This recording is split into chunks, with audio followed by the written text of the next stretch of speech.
Okay, we're going to go ahead and start. Please silence your cell phones, or you'll be publicly shamed. So my name is Michael Weber, and I'm a visiting assistant professor in the Life Sciences Department. And I have the pleasure of introducing our speaker for today, Dr. Saad. Dr. Saad earned his PhD in 1994 from Cornell University, and he is currently a professor of marketing at Concordia University in Montreal. Sorry. He is also holder of the Concordia University Research Chair in Evolutionary Behavioral Sciences and Darwinian Consumption. He has held visiting associate professorships at Cornell University, Dartmouth College, and the University of California, Irvine. Dr. Saad has also received the Faculty of Commerce's Distinguished Teaching Award in June of 2000. He was also listed as one of the hot professors at Concordia University. Strictly based on looks. In both 2001 and 2002 McLean's Report on Canadian Universities. He was also appointed Newsmaker of the Week of Concordia University for 5 consecutive years, from 2011 to 2015, and is the co-recipient of the President's Media Outreach Award, Research Communicator of the Year, which is international, which goes to the professor at Concordia University whose research receives the greatest amount of global media coverage. Dr. Saad is no stranger to social media, appearing on popular podcasts such as The Joe Rogan Experience, The Adam Carolla Show, and The Waking Up podcast with Sam Harris.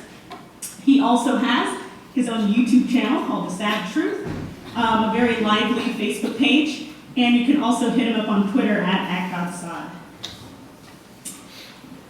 His Psychology Today blog, Homo Consumericus, and YouTube channel, The Sad Truth, have garnered over 4.2 million and 4.8 million total views respectively. Professor Saad has pioneered the use of evolutionary psychology in marketing and consumer behavior.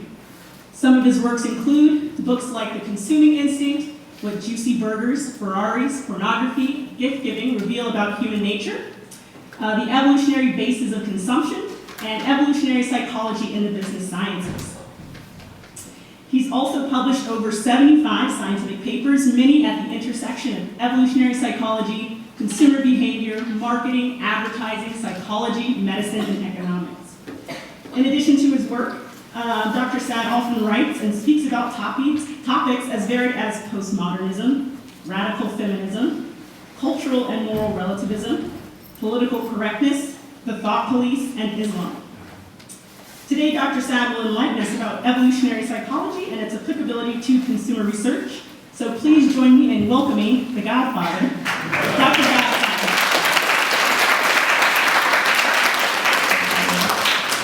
Can you all hear me well? It's good? Yes? All right.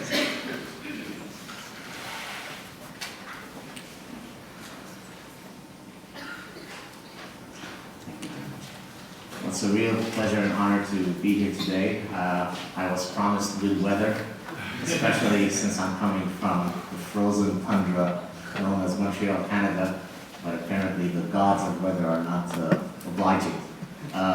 So today what I'd like to do is give you a sense of what evolutionary psychology is in general, how we can apply it in consumer behavior, but more fundamentally is to explain to you the epistemology of evolutionary theory. How do we construct scientific arguments as evolutionary scientists? And so hopefully you'll walk away with a better understanding both of evolutionary theory in general and how to apply it in specific fields in particular.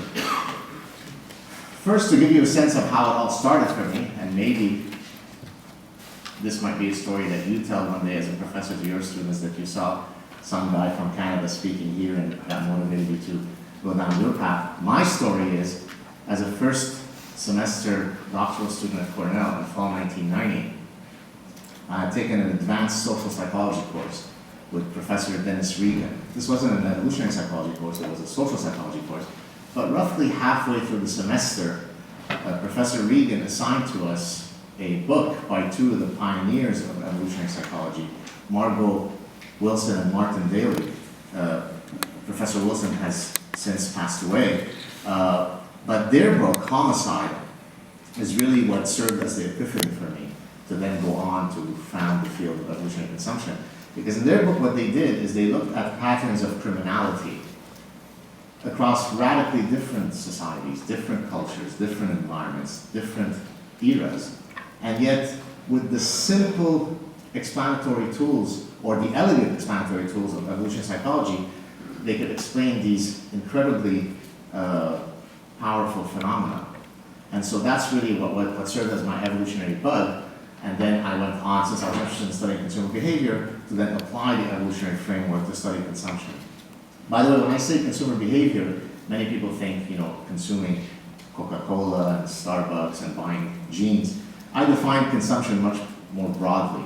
So we also consume religious narratives, we consume friendships, we consume experiences, we consume mates, not cannibalistically, but the relationship.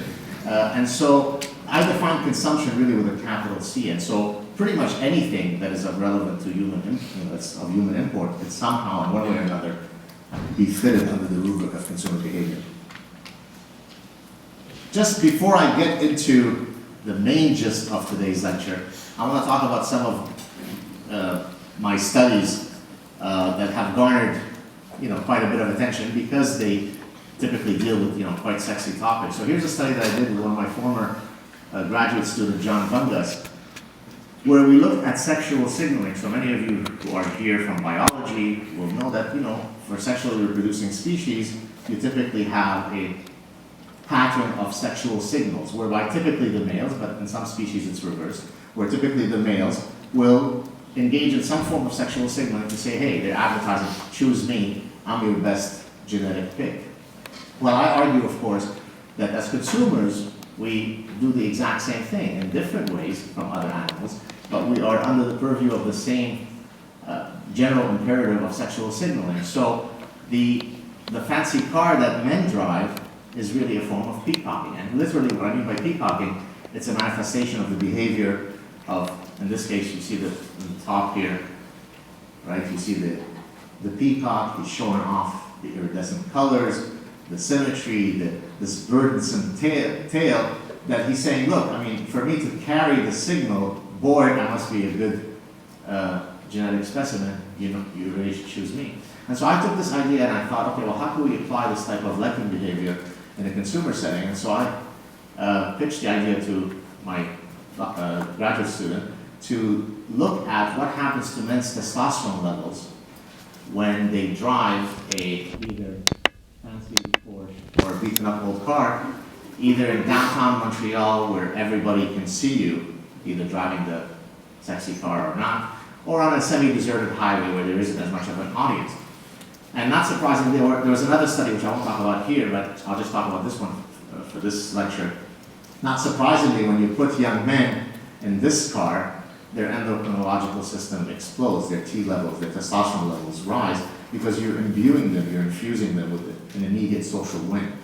And by the way, this had nothing to do with the fact that, they're driving fast, because in downtown Montreal, on the weekend, it's bumper to bumper. It's a parking lot. You're not driving at all. You're driving 3 inches at a time. It's precisely that people are seeing me behind the wheels of the Porsche that is triggering my endocrinological system. So that was one study that we did that very much comes straight out of biology. Here's another one. This is not published yet. With much regret, I haven't had time to do it. In this study, let me tell you the background of this study. So there was I think there was a study maybe in the 60s, I can't remember exactly when it was done, where they did the following. They brought the same guy into a room, like this room, and they manipulated his academic status. So in one condition, he walks in and he's a postdoc. In another version, he's some lecturer. In another version, then, different version, different higher academic status. And when they would ask the people in the different conditions, oh, by the way, how tall do you think this guy was? And it turns out the same guy who didn't magically grow by several inches became taller as a function of greater ascribed social status, right? So for those of you guys, I always joke with my wife, yes, you married a short guy, but I'm 6'8", sweetie. And so in a sense, we try to take this idea and then apply it using a consumer twist. So what did we do in this study? We created two online dating profiles. They're exactly the same. The only thing that changes is my favorite, this guy's favorite possession. He either has this beautiful red Porsche, or he's got this, apologies to anybody who owns this model Kia. And then we asked men and women who looked at these two profiles, oh, how tall was this guy? We actually asked them a whole bunch of questions about him. And you can't imagine how people's perceptions do change of you as a function of which product is associated to you. Well, this guy in the Porsche, men rated him as they shortened him. Women elongated him. So the exact same guy magically became either taller or shorter, depending on whether women were evaluating the profile or men. Now, men, of course, it's a form of intrasexual rivalry. I'm upset when I see a guy who might have higher status than me, and therefore I wish to derogate him. One of the ways I derogate him, he must be some little short, shrimpy guy, right? On the other hand, women look at a guy that appears to have high social status, and on average, for example, CEOs of companies are taller than average, US presidents on average are taller than average. So there is a perception that there is a correlation between height and social status, and therefore women elongate the guy. So here's another example of sort of doing a study at the nexus of evolutionary psychology and consumer behavior. And then here's another study. This was published a few years ago with one of my other graduate students, Eric Stenstrom. Here we looked at, now we know in many species, when females are in estrus, they will send off cues. They could be olfactory cues, smell cues, they could be visual cues. Their genitalia becomes engorged, their genitalia becomes reddened, it exudes a different smell. That's basically saying, forgive the colloquialism, I'm open for business, right? Well, it turns out that women, human females, do the same thing. Luckily though, they don't do it by showing off engorging genitalia, they do it in slightly more subtle ways. The way that they do it is they will dress more provocatively when they are in the maximally fertile phase of their menstrual cycles. So the same woman will dress less scantily clad when she is in the luteal phase and more sexually when she's in the fertile phase. Now this doesn't mean that they do this consciously. It doesn't mean that they have an ovulatory cycle chart at home and go, oh geez, look, my eggs, okay, let me dress with a miniskirt. The mechanism isn't evolved unconsciously, you just, subconsciously, you just do it, right? You don't necessarily, I know that I breathe, and I know that breathing is an adaptation. I'm not necessarily cognizant of how it is adaptive and why, right? And so here are three examples of many other examples in my career, of how I incorporate evolutionary thinking and biological-based thinking in consumer behavior. But the main point of today's talk is really to explain the epistemology, right? The philosophy of knowledge. How do you actually do science when you're an evolutionary scientist? And the reason why I actually wrote, this is a paper, by the way, that is forthcoming in the Journal of Marketing Research, so most of the figures that you will see are coming from this forthcoming paper of mine. There are many detractors of evolutionary psychology. So in my developing the field of evolutionary consumption, I've had all sorts of blowback, typically from social scientists, who for all sorts of different reasons don't appreciate the idea that humans in general, and consumers in particular, might be biological beings. That's heresy. What do you mean? It's true for the mosquito, it's true for the zebra, but it's not true for consumers. And so what I'd like to do is just first very quickly discuss four of the main canards that come up from the detractors of evolutionary psychology, but then really this is the one that I will focus for much of today's lecture on. So here's one. This by the way, is in chapter 1 of my book, The Consumer Instinct. So biological instincts and drives might be applicable when explaining the behaviors of animals. However, humans are first and foremost cultural beings. This is actually known as the human reticence effect, right? So an evolutionary biologist will be perfectly comfortable explaining the mating behavior of the salamander. If I take the exact same methodology, the same epistemology, the same theories to explain the behavior of human mating, well, what kind of bullshit is this, right? Because somehow he can't accept that the same general mechanisms might apply across animals, including humans. Yes, it applies to the zebra, yes, it applies to the falcon, but it certainly can't apply to humans. Somehow humans are outside the purview of that. Now, of course, humans are cultural animals, but they're also biological animals. And culture exists not in opposition of biology, it exists in its form because of biology. Secondly, this is another breathtakingly idiotic point. Evolutionary psychology is morally dangerous in that it provides explanations for reprehensible actions such as adultery, rape, and child abuse.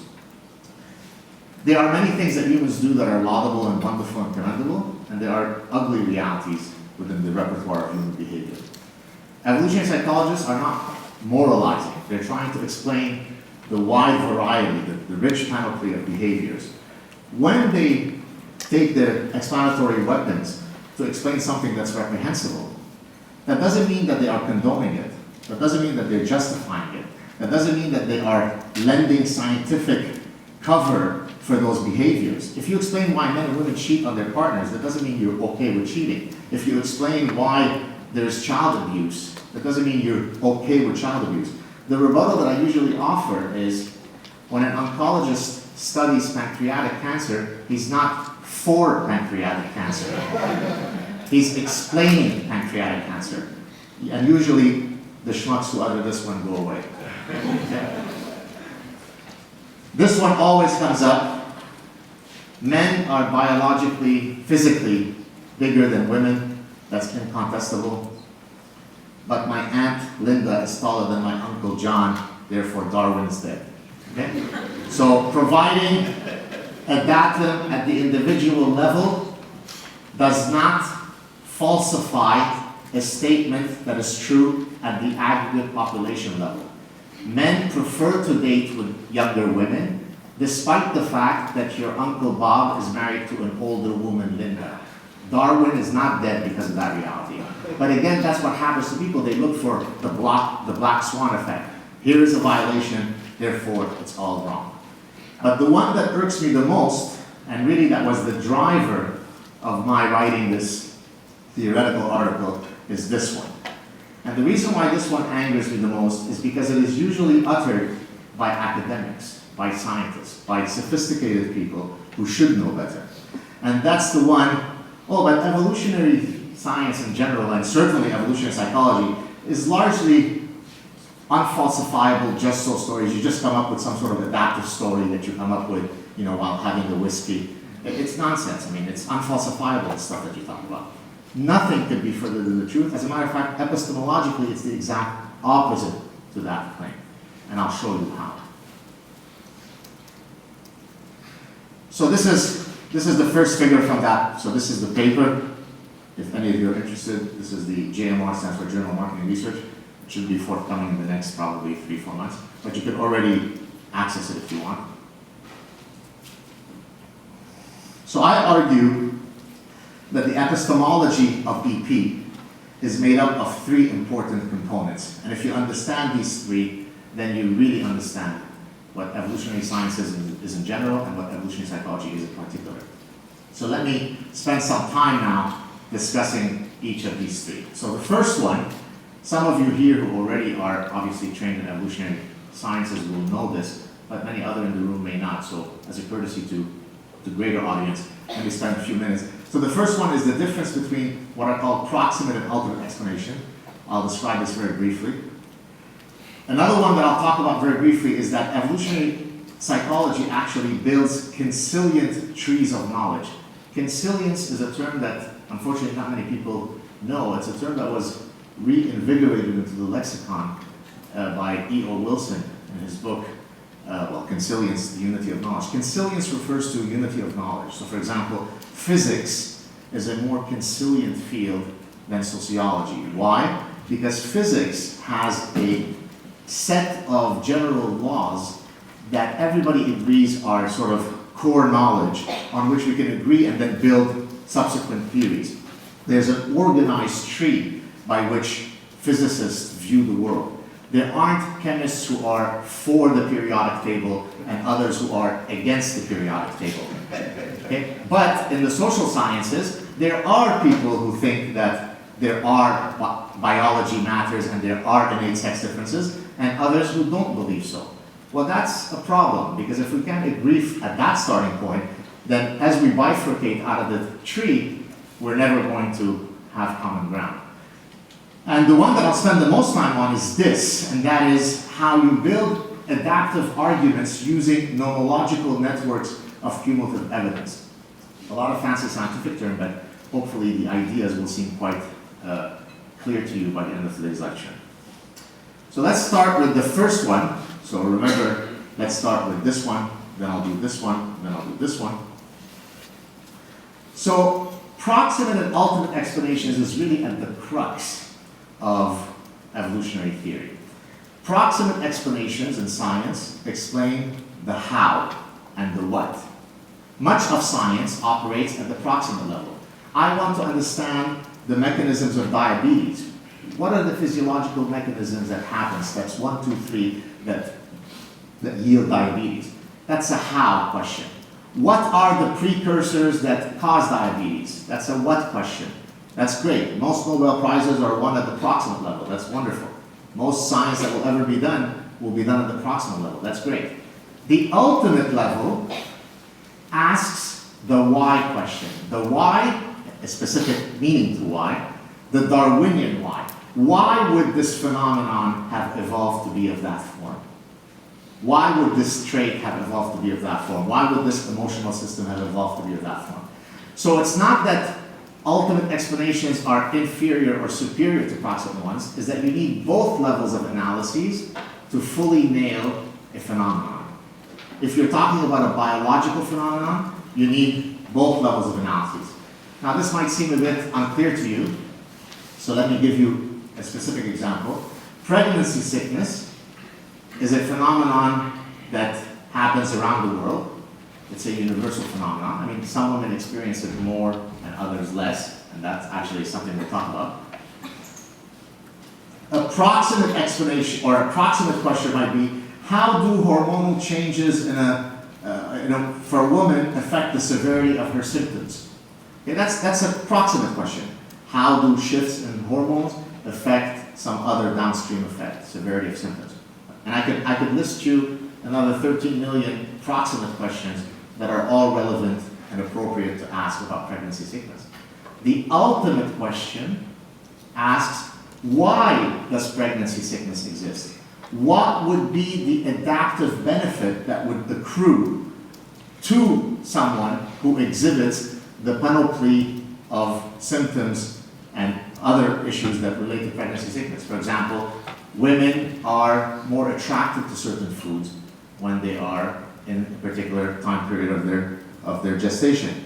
Say pickles, right? The old sort of story of you desire pickles when you're pregnant. Well, pickling has an antimicrobial property. So now you're going to start thinking about what is the ultimate explanation, right? They have food aversion. Certain foods become uniquely unattractive to me if I'm a pregnant woman during a particular period of my gestation. Those types of aversions usually have the potential to have high loads of food pathogens. Women feel nauseous. Women throw up. All of these things turn out to be an explanation for how pregnancy sickness solves a very specific problem, which is the evolved mechanism to expel teratogens, right? A type of pathogen that you would ingest, right? When does it happen? At a very, very specific period during gestation. It happens during a period called organogenesis, which is when the organs are forming in utero. This is when it is particularly important that you not be exposed to these food pathogens and other teratogens. And therefore, this whole reality is driven by this adaptive explanation. Now you might say, okay, that's great, it's a richer explanation, but who cares practically, from a practical perspective? Well, it turns out that women who experience more pregnancy sickness are less likely to have a miscarriage. Women who experience more pregnancy sickness are more likely to have a healthy outcome in terms of the delivery of their babies. Therefore, it does appear as though there is a protective shield that comes along with experiencing more pregnancy sickness. Now, if you go see your OBGYN, your gynecologist, and say, look, I can't stand all of this nausea I'm feeling and all this throwing up, here is a pill that will solve it for you. From an evolutionary perspective, it's the perfectly wrong thing to do. It's perfectly fine if you have an exam tomorrow and you can't be running every 3 minutes to the bathroom to throw up. So I understand the reasons why you might want that medical intervention. But from a general Darwinian medicine perspective, it may not be the good thing to do. So this shows you how proximate and ultimate explanations don't compete with each other, but together they help us better understand any phenomenon. Okay? Next. So now we come, I'm going to show you 3 examples of how to build these nomological networks. This is going to speak to this very irksome, oh, but evolutionary psychology is just a bunch of storytelling. It's just fanciful storytelling. It's handwritten. The biological roots of toy preferences. Why did I choose toy preferences? Now this is, it's very painstaking for me to build these nomological networks, but I choose the specific examples for very clear reasons. Well, toy preferences, of course, is something that is within consumer behavior, so in that sense it's relevant since I study consumer psychology. But there's another reason why I chose toy preferences.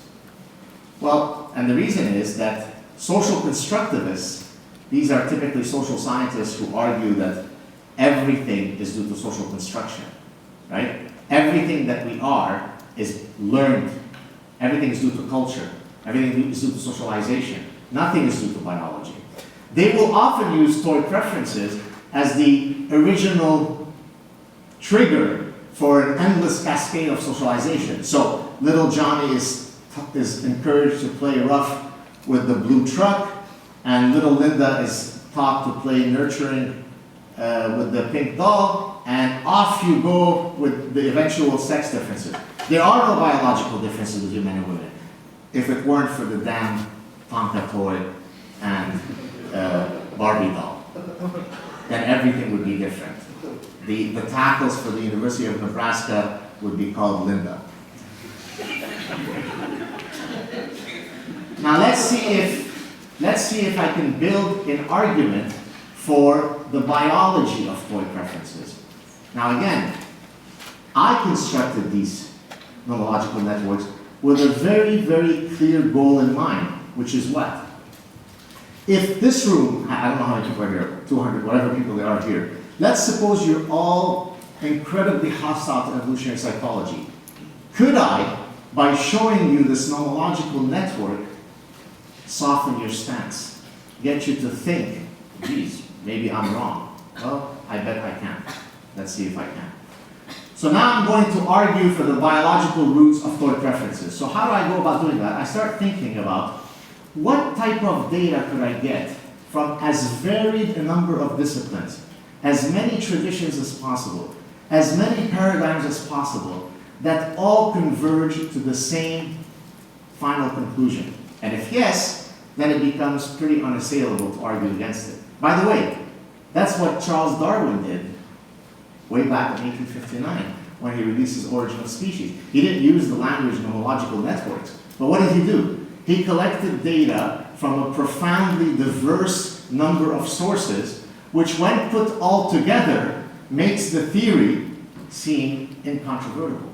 And hence, this is why today we say it's arguably the greatest idea that any humans ever come up with. Well, how did he do that? He didn't do that by running one experiment. He didn't do this by looking for statistical significance p equal less than 0.05.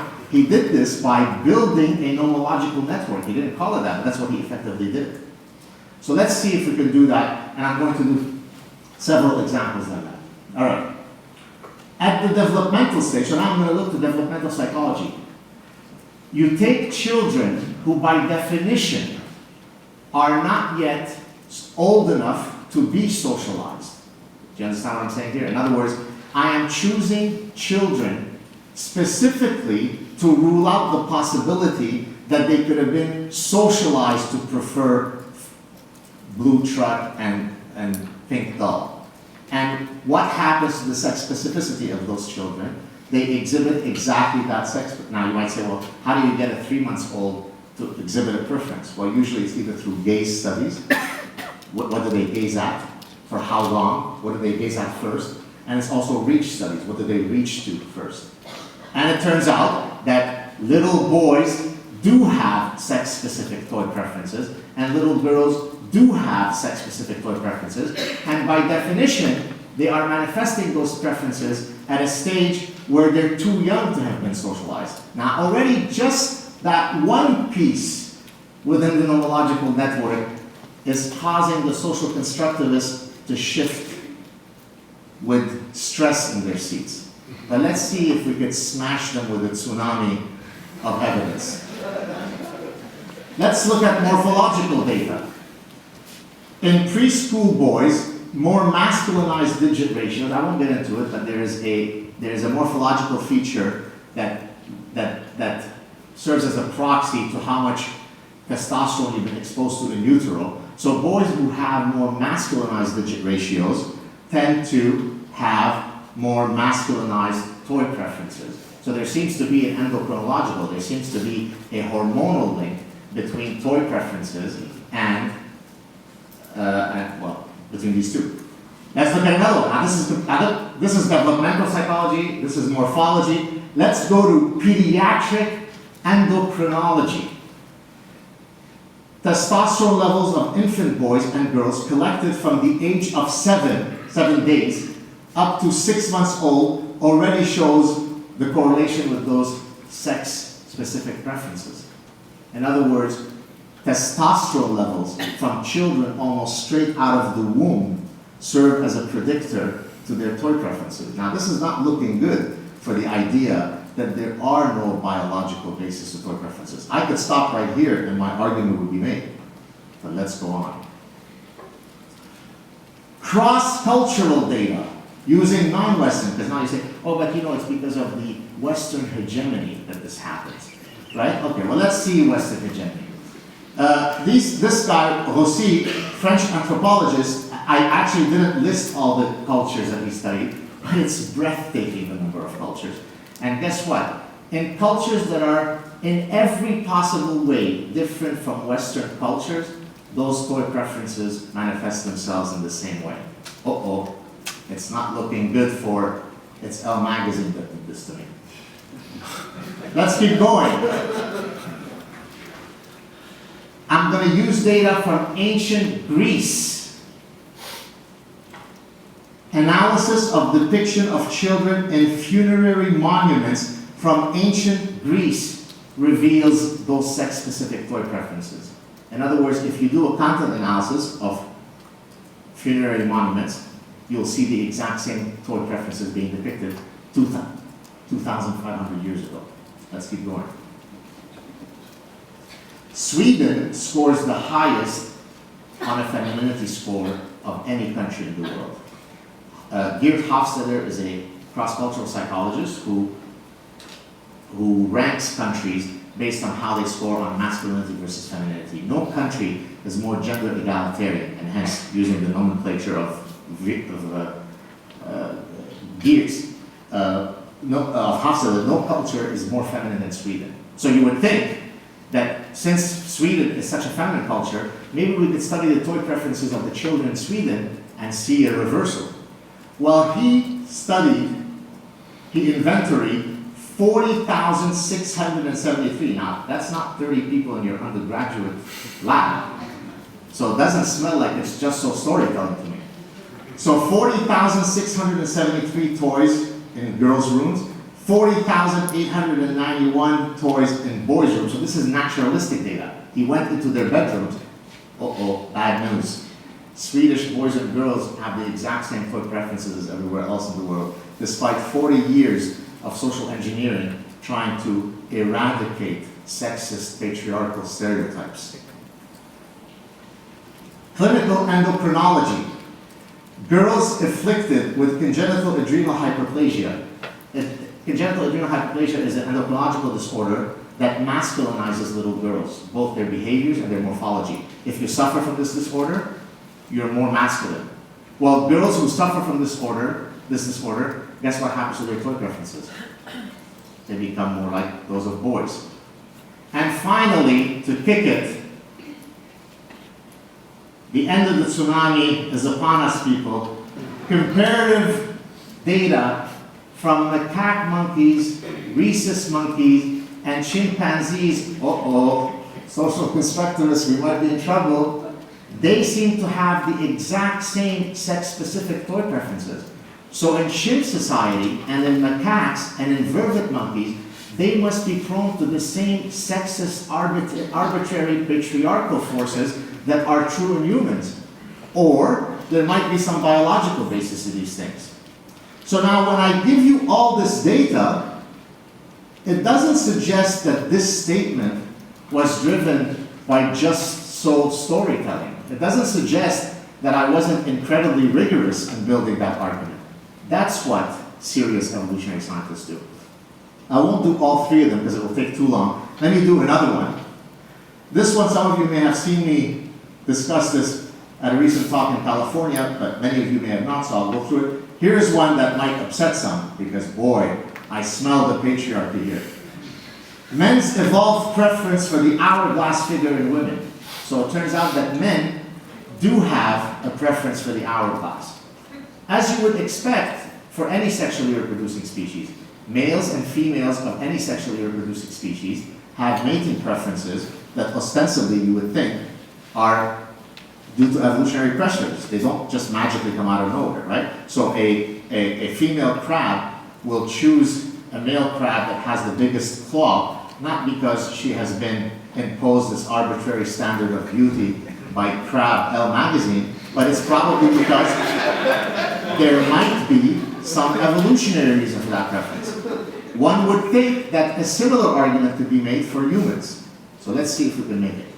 So do men have an evolved preference for the hourglass figure? And my offering you an adaptive explanation for that, is that just storytelling, or does it seem like I'm very rigorous in my work? Let's see. All right, here we go. You could do psychological studies where you elicit, using paper and pencil tasks, eye tracking, brain imaging, multiple stimuli of women. You could do an analysis of cosmetic surgeries from around the world, and it always seems to be. So for example, you could show women, pick photos of women of different hourglass, of different body shapes, and their pleasure center in their brains will be more activated, will be more engaged when they see the hourglass. So that's neuroimaging data. But I could use eye tracking data. I could use paper and pencil data. I could use cosmetic surgery data. Completely different data. It all points to the same hourglass figure. Let's keep going. Cross-temporal data. Analysis of Playboy centerfolds and Miss America winners spanning several decades shows that, on average, they follow the hourglass figure. Cross-cultural.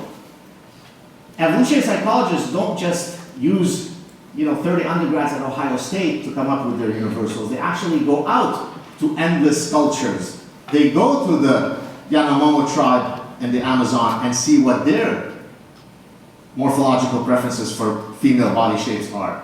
And so across culture, there seems to be some commonality to this preference for the hourglass figure. So for example, there is no culture that's been yet uncovered where men recurrently prefer women that have the body shape of male Olympic swimmers. If you show me such a culture, please email it to me, I'll make you world famous. You won't find it, and you won't be emailing me, because it doesn't exist. Let's keep going. I'm going to leave this one for the last, because boy, that's a good thing. There are theoretical reasons why we would expect these. I've already explained this, let me go on. Medically, we know that women who have the hourglass figure are more likely to be nubile and fertile. Like you're more likely to fall pregnant when you have that hourglass figure. That doesn't sound to me like it's just so storytelling. It's actual medical epidemiological data. It's actually very convincing data. Let's keep going. Local and global online advertising. This is uniquely important to the Las Vegas crowd since you have a very active prostitution industry here. I did a study back in 2008. Some of you may have already heard me speak about this, but many others haven't, so let me mention it again. Prior to that study being conducted, an undergraduate student came to me and said, hey, I really love being in your class.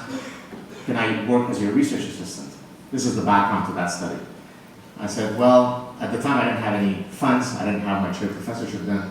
I said, well, I don't have any money right now, so I'm, he goes, no, I don't care money, I just pro bono, I just want to, hang out and work with you, get some experience. I said, okay, I said, let me think about a project I can put you on. So I contacted him back after, I don't remember what it was, a week, 2 weeks.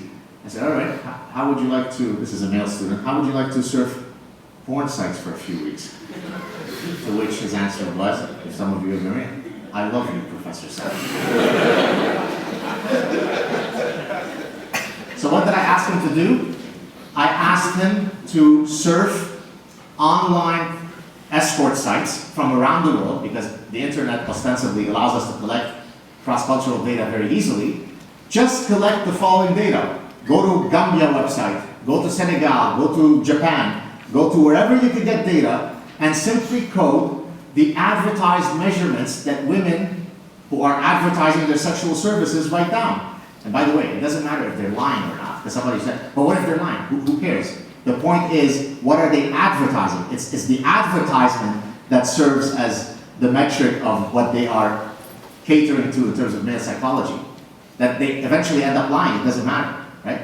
So, my name is Linda, I weigh 112 pounds, I'm 5'6", my waist to hip measurements are the following. So all I asked him to do is code these. So I got data from 48 countries. Guess what? Was exactly the hourglass figure. That doesn't sound like it's just so storytelling. That sounds like it's incredibly serious and rigorous 48 country analysis. How many papers published have that level of data? Almost none. But let's keep going. Men pay more for women when they have the hourglass figure. That doesn't sound like just so storytelling. Let's look at this one.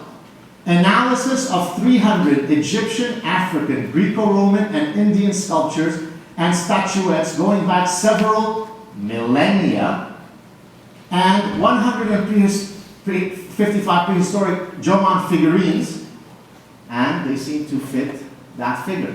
So now we have art data spanning several thousand years from radically different cultures, and they all seem to be hourglass figure. And now, the grand kicker, the granddaddy. Congenitally blind men, men who have never had the gift of sight. So they couldn't have watched Beyonce videos, they couldn't have been poisoned by the patriarchy, they couldn't have seen the movies that teach men. Because see, if I didn't learn my mating preferences from Hollywood, I would be trying to mate with a tree in my backyard. Because certainly mating behavior could in no way be related to any evolutionary pressures. Only a Nazi would think that. So congenitally blind men turn out to prefer the hourglass figure. It's the death of social constructivists. Bye-bye social constructivists. These are men who've never seen women, yet haptically, through touch, you make them touch different mannequins, and they choose the one that's hourglass. So when I now show you all of this data, spanning thousands of years, spanning endless cultures, spanning endless methodologies, does it sound like it's just so storytelling? No. So the person who tells you, well, evolutionary science is just a bunch of BS storytelling, is simply saying, I know nothing. That's what they're saying. Okay. I won't do the third one, but here's another neurological network for the biological and evolutionary roots of loss aversion. For those of you who are interested in psychology and decision making, loss aversion is a psychological mechanism that explains why a $10 loss looms more painful to me than a $10 gain. There is no symmetry between the $10 to $10. The $10 loss is more heavy for me than the pleasure of a $10 gain. That loss aversion has some very interesting evolutionary and biological roots. I won't go through it here, but I provide a similar argument for how that comes to be. So, what I've done now is I've explained to you proximate ultimate, I've explained to you this. I'm going to stick around here for a bit, and then I'm going to move on to this third part. Bear with me because I'm trying to set up something here quickly. Way back in my doctoral dissertation, which I defended in 1994, I looked at something called sequential decision making. Specifically, I looked at something called binary sequential decision making. The idea basically is that when you're down to two final alternatives, here is Hillary Clinton, and here is, am I allowed to say his name, or will I get death threats? Can I say his name? You know who you mean. Is it okay? Is it too triggering? Do we need to trigger it? I can say it? Yeah, it's gonna be great. Donald Trump. So here's Hillary Clinton, here's Donald Trump. The idea of this model is I collect attribute information on the two alternatives until there is enough cumulative differentiation between them to either choose one or the other. So for example, if the first piece of evidence is ahead for alternative B, I go here. Then the second one is in favor of A, then it's in favor of A, then it's in favor of A. Now look, I've crossed this threshold. This is called a stopping threshold. If I cross this threshold, I choose A. If I cross this threshold, I choose B. So it's a race to see which of the two alternatives will have the threshold first reached. I could apply this model when choosing between two mates, or two political candidates, or two cars, or whatever, okay? And so that's part of what I did in my doctoral dissertation. So I took this idea, and now let's apply it to what we're talking about here. I argue that the building of these nomological networks, these things, right, amount to what? Now this is forgive me, but it's a bit deep, so let's focus with me. So if I come to this threshold of cumulative evidentiary threshold, I will have enough evidence in support of my adaptive argument. And if I reach this one, it refutes it. Well, what the building of the nomological network is doing is collectively amassing more and more evidence until we cross this threshold that it becomes irrefutable that yes, there is a biological basis to toy preferences. That yes, there is an evolved reason why men prefer the hourglass figure and so on. So this is what I'm arguing serious evolutionary scientists do, right? Yes, it is true that sometimes a journalist evolutionary psychologist or evolutionary writer will just spin some just-so stories. But the epistemology of evolutionary psychology is hardly just-so storytelling. If anything, it's the exact opposite. The threshold that we set before we feel comfortable with an adaptive argument is actually extraordinarily judicious and stringent. All right, next. This is the third part. How do you build these trees? Well, I'm not going to go, each of these is a study that I did, but I want to explain to you the general concept, how elegant evolutionary theory is, how beautiful it is. You start with some fun species, it's reversed. It's the males that have the greater minimal parental lobe. What happens to their behavior? Everything is reversed. The females are bigger, the females have more testosterone, the females build harems, the males are more careful when they mate. Everything is reversed, okay? So parental investment theory is called a middle level theory. Kin selection is, if you'd like, an offshoot from inclusive fitness, it's a mid-level theory. Parental investment theory leads to the following general principle. Women are more judicious when they make mate choices. I won't go through all of these, but let me just do one. This resulted in a study that I did where I showed that when men and women are searching for information before they make a mate choice, the following happens. When it comes to rejection data, how much information do you need to look at before you reject a suitor as unworthy of your attention?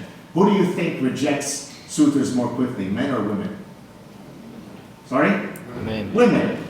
On the other hand, when it comes to choice data, how much information do you look at before you commit to a mate? Who do you think looks at more information, men or women?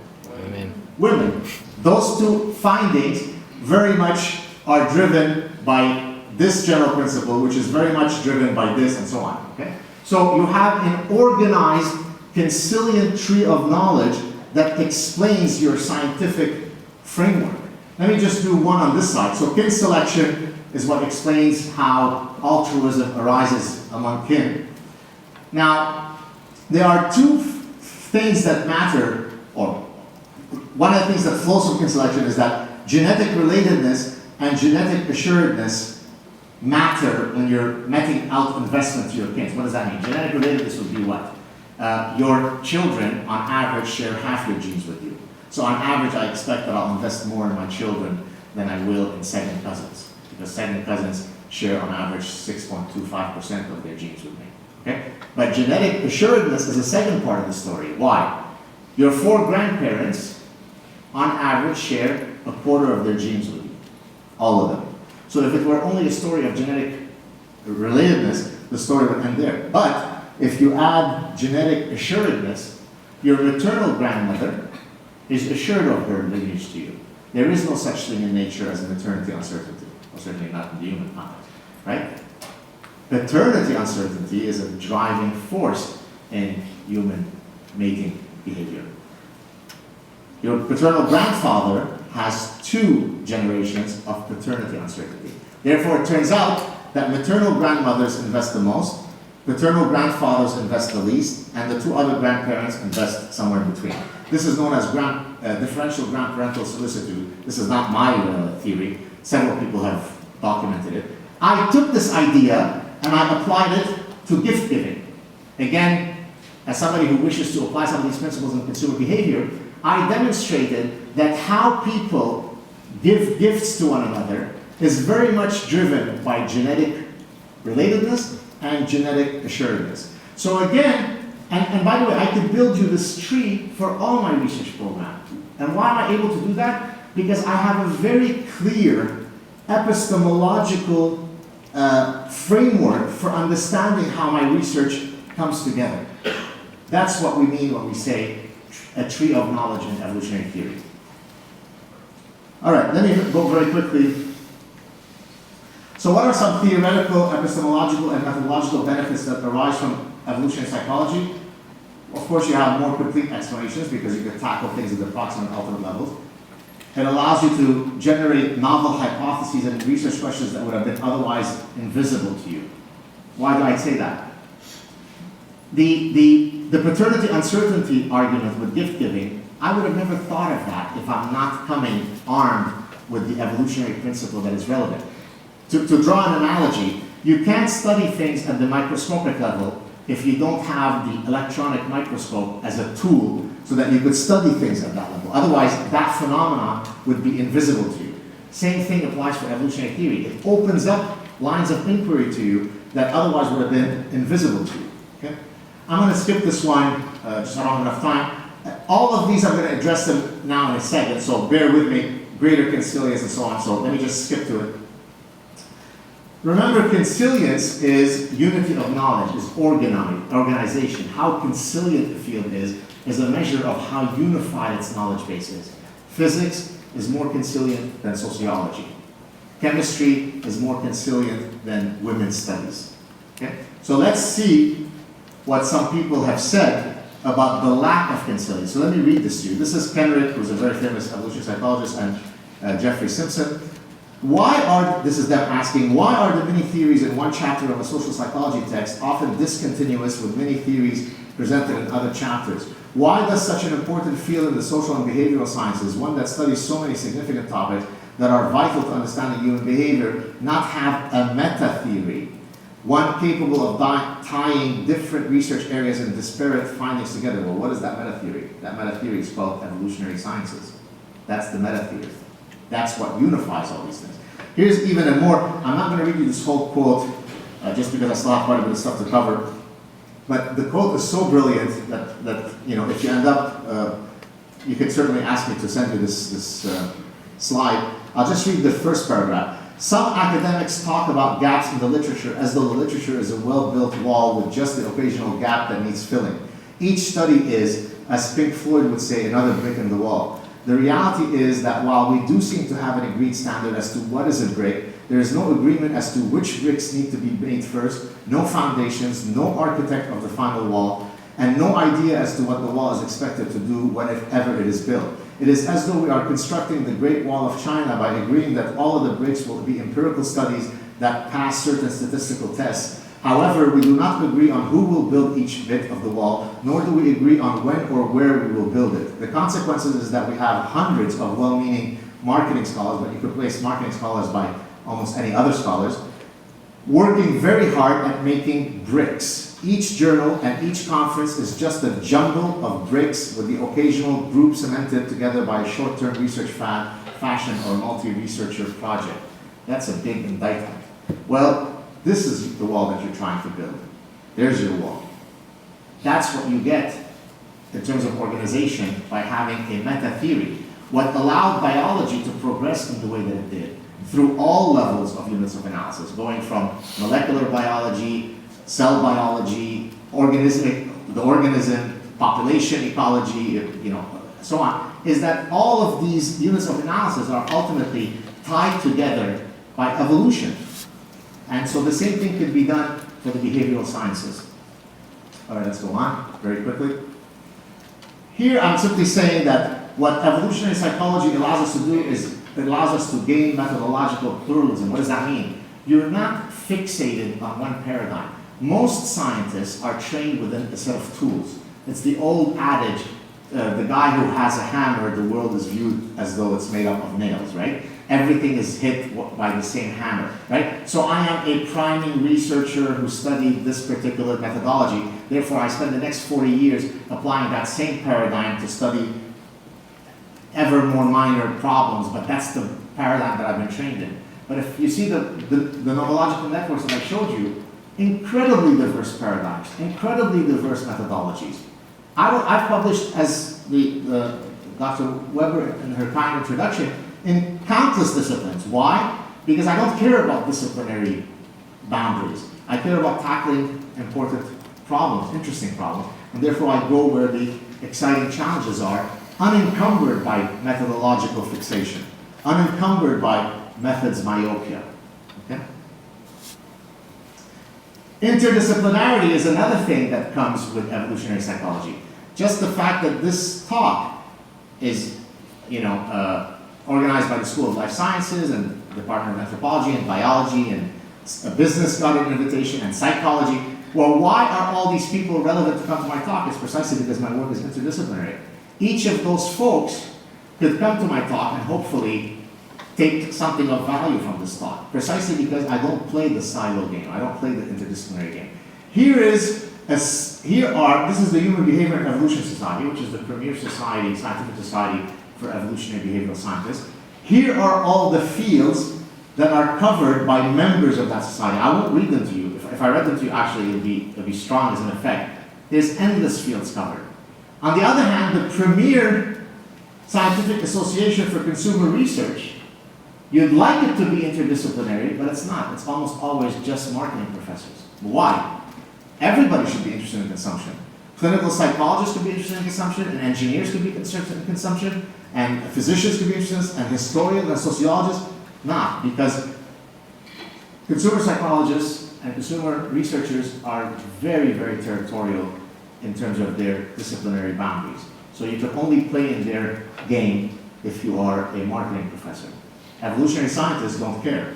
As long as you want to apply the evolutionary lens, come in. You could be in literature, you could be in history, you could be in medicine, you could be in psychology. What ties all these people together is a commitment to view the world through the evolutionary lens. Now a few quotes. I'm almost done, maybe 5-6 more minutes.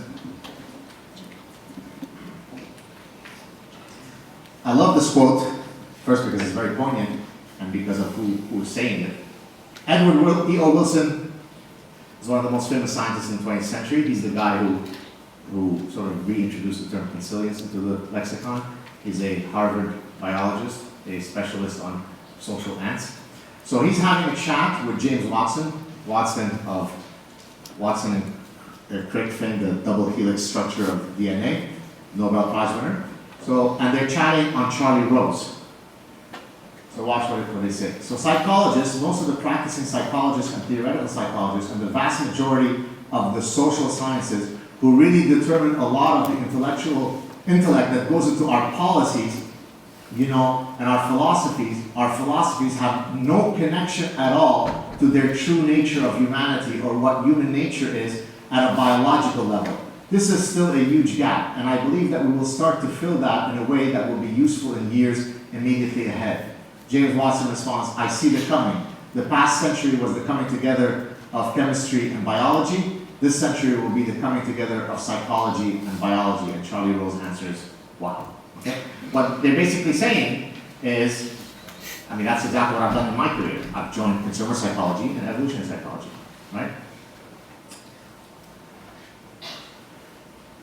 Not every psychologist will be an evolutionary psychologist, but every psychologist will be aware of the perspective and will have to address its explanations and constraints in his or her own work. What this gentleman is saying is that you don't have to be an evolutionary psychologist, just like biologists. Not all biologists are evolutionary biologists, but there are no biologists who are for evolution and biologists who they don't believe in evolution, okay?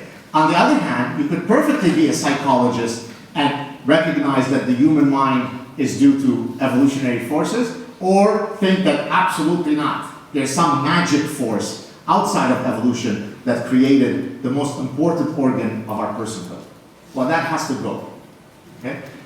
I am confident that the evolutionary part will be eventually seen as redundant, since in the future, all psychology, like all biology today, will be known to be evolutionary. It cannot be anything else. That's from a very famous sociobiologist. Let me skip this one. This actually, I love to use this quote because it is a quote that perfectly captures my academic career. If I were to write an autobiography of my career, I just need to quote this quote. That's it, that's my book. And it comes from J.B.S. Haldane, who was a very famous evolutionary geneticist, and who also was very known for being very quotable. He had a great wit in his language, this great economy with how he expressed things that was very poignant. And so he said that when scientists are exposed to a new idea, they sort of go through 4 stages of acceptance. Stage 1, this is worthless nonsense, this is bullshit. Stage 2, well, this is an interesting but perverse point of view. Stage 3, this is true, but quite unimportant. Okay. Stage 4, oh, I always said so. I always thought so. Now, why is that important? Because that's how my career has been defined. I have emails that I've retained to the chagrin of the people who sent me those emails, where they had sent me an email 13 years ago when they were at stage 1.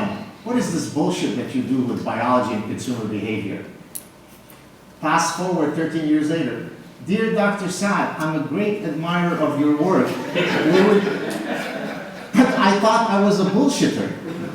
Apparently, I'm not. So I say this not to be gleeful, but rather to demonstrate that science is an autocorrective process. Ultimately, if you're tenacious, if you're honest, if you're judicious in your science, you will collect the data, you will do the brunt work, you will do the trench work, and hopefully, if truth is on your side, you'll be vindicated. And the reality is, more and more people are coming around to saying, yeah, of course biology matters. All those people thought that it's a complete useless exercise to apply biology in the business school. What does that have to do with, you should be in biology, what does that have to do with business school? Not so much anymore.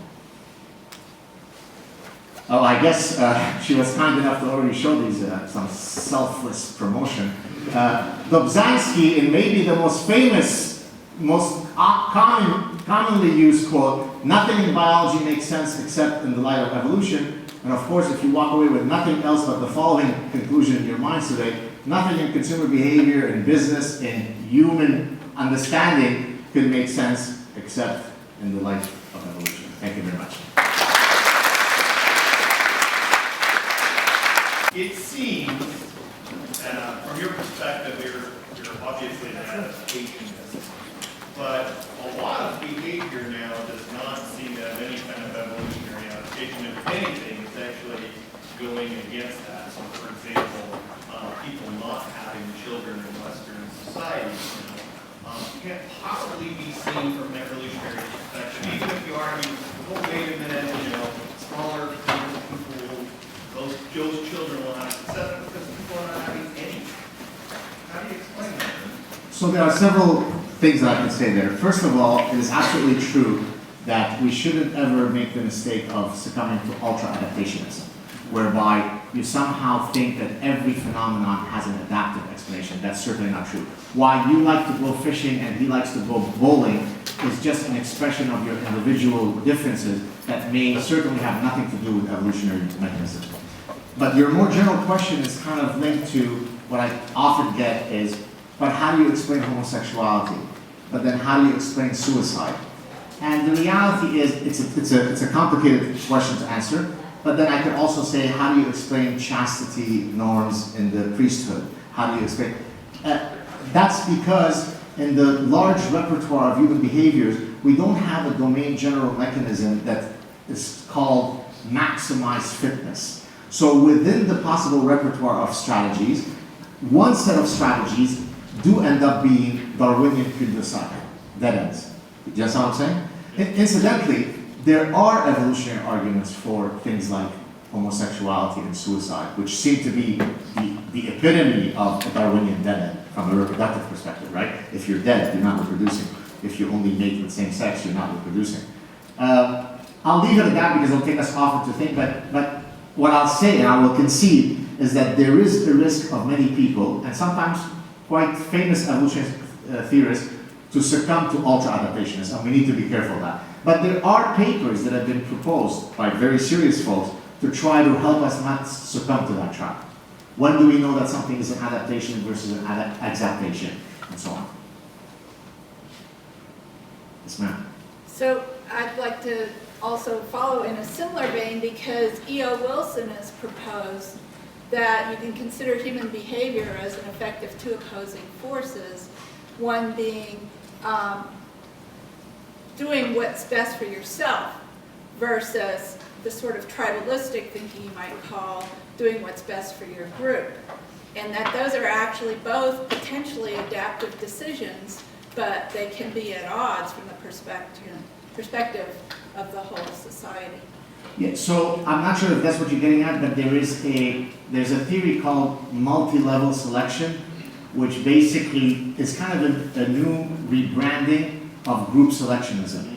So can you explain everything at the unit of analysis of the gene, or is that too reductionist and you actually need to call upon higher units of analysis?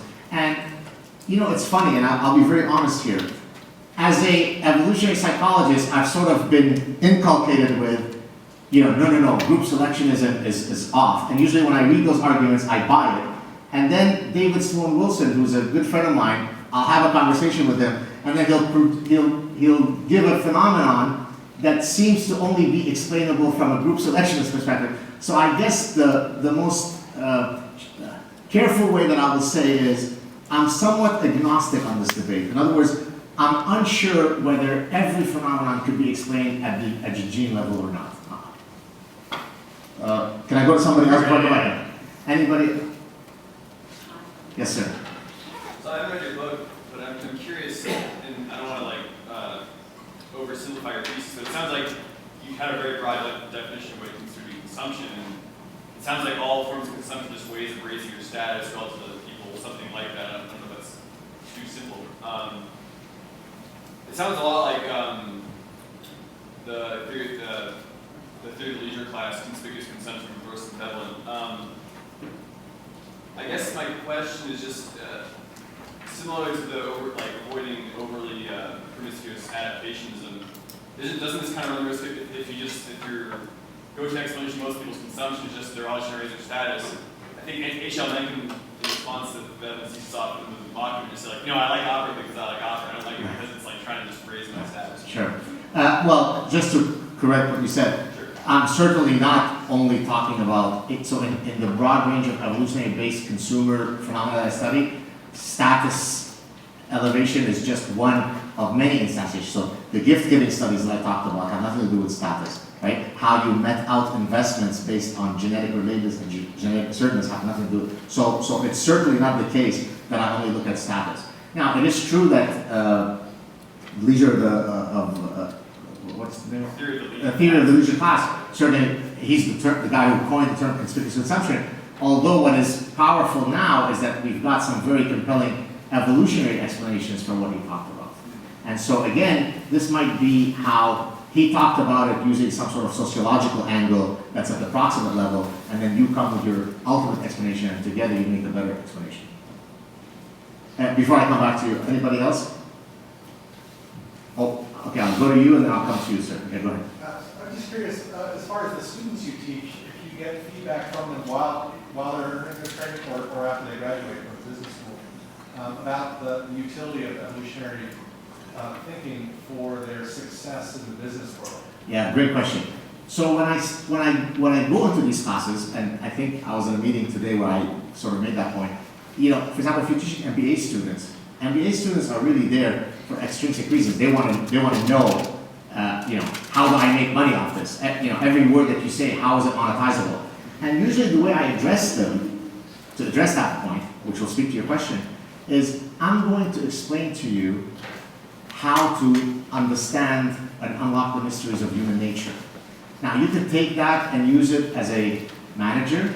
You could take that to understand the romantic jealousy that you and your wife feel for each other. You could take that to explain how to design better advertising campaigns. In other words, I'm offering you a tool for understanding human nature, which you then can use in endless ways to unlock all sorts of doors.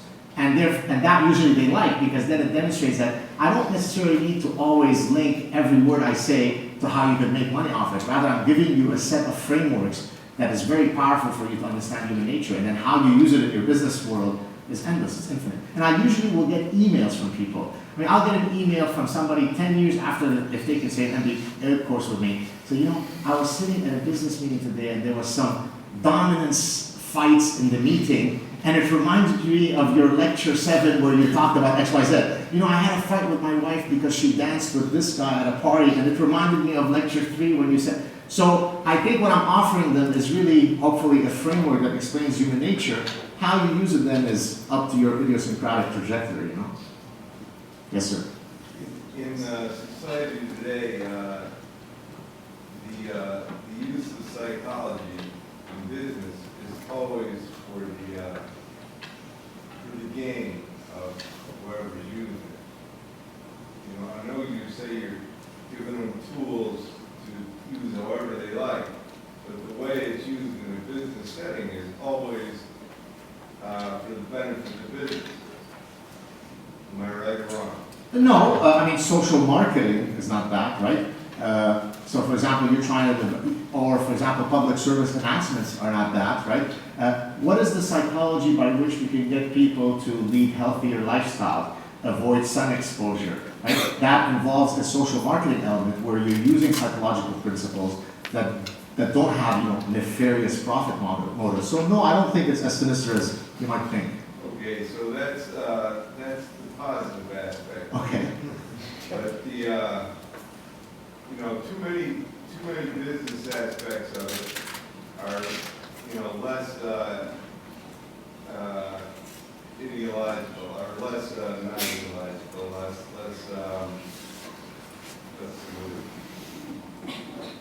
they're less they're less ethical, at least. Is that right or wrong?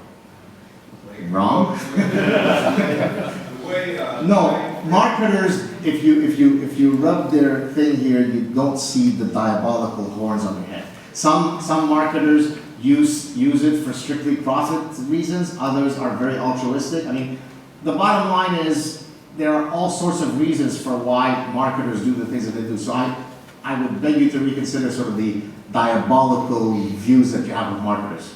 well, I mean, I do realize that some of the examples that you gave are more positive aspects of it. Okay. But too many times in business, those ideals are not there. Their motive is totally for profit. I don't know what else to say. You don't believe that? No, I don't. I I mean- mean, in Las Vegas. Yeah. I mean, ultimately, if you're beholden to your shareholders and so on. I don't know what conversation we're having here, but yes, there is a profit element. If you're a for-profit company, you try to do things to maximize profit. But the usual social agreement today in business is give the consumers a product that they want while harming no third party. Now, whether they adhere to it or not, I don't know. But that's the contract. It may be harming the consumers themselves. Maybe we'll talk later. Okay. One more. Sorry, yeah, do you wanna go? No, I'll wait. Anybody else? Last question? Last call? All right, you go ahead. No, I'll wait for Okay. you. Thank you. No? Okay.